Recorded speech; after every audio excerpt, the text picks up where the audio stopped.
All right, let's dive into a world that sounds a little bit crazy. A world where huge companies actually pay people, really skilled people, to break into their computer systems.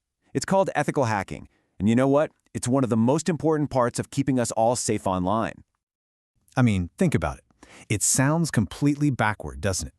You're basically inviting someone to attack you, and you're paying them for the privilege. So why on earth would anyone do that? And this, right here, is the best way to think about it. You wouldn't want to wait for a real-life robber to find a weak spot in your bank vault, would you? Of course not. You'd hire the best of the best, think like a criminal, act like a criminal, and show you exactly where you're vulnerable before the bad guys do. Now let's be clear, this isn't some shady deal going down on the dark web. We are talking about a highly professional, highly sought-after security service. These ethical hackers, or as they're known in the industry, penetration testers, are hired to systematically poke and prod for weaknesses. It's a crucial service. The official term for this whole ethical heist is a penetration test, or a pen test for short. The whole point is to figure out what a real attacker would find if they targeted you. You get to see it all, so you can build up your defenses before it's too late. So how does it actually work?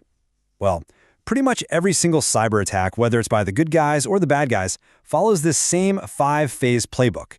For this explainer, we're going to focus on the first 3, because that's how an attacker finds their way in. And it all starts with phase 1, reconnaissance. Okay, reconnaissance. In our bank heist analogy, this is literally casing the joint. It's all about gathering information. You're sitting in a coffee shop across the street, watching the guards' schedules, mapping out the cameras, learning everything you can, without ever stepping foot inside. The key technique here is something called open source intelligence, or OSINT. That's just a fancy way of saying you're gathering info from places that are completely public. It's the art of finding digital gold mines and data that's just out there for anyone to see.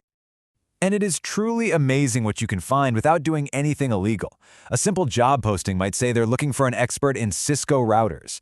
Well, you've just told an attacker the exact brand of lock you use on your digital front door.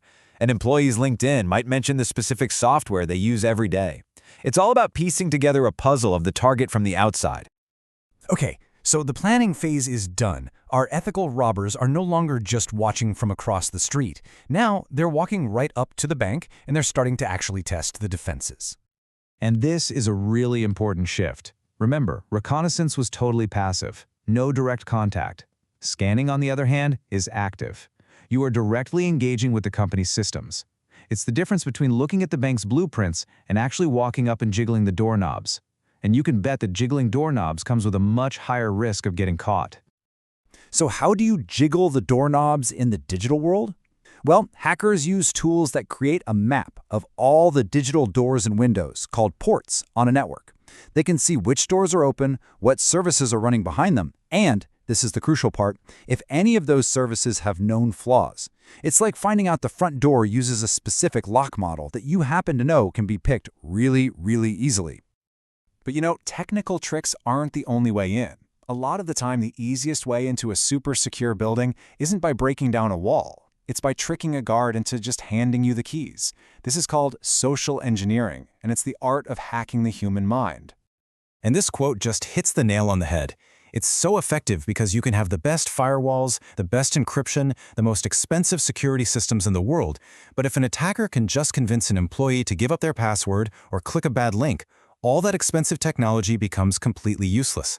People are so often the weakest link in the chain. So, we've done our research, we found the weak spots, and now it's time for the break-in. This is the moment our ethical hackers take everything they've learned and actually use it to get inside the system. This is the big payoff for all that earlier work. The hacker might use that known software bug we saw on the scan earlier, or maybe they'll just use the password they got from a social engineering trick to waltz right through the digital front door. But getting in is really just the beginning. The next phase is called post-exploitation. Once you're inside, the goal is to see just how far you can go. It's called lateral movement, jumping from one computer to another, trying to get more and more power, and navigating the internal network to find the real crown jewels, like the customer database or the company's financial records. It's not about just getting into the lobby. It's about making it all the way to the main vault. And this is the absolute key difference between an ethical hacker and a criminal. The goal here is not to actually steal anything, it's to demonstrate the potential damage.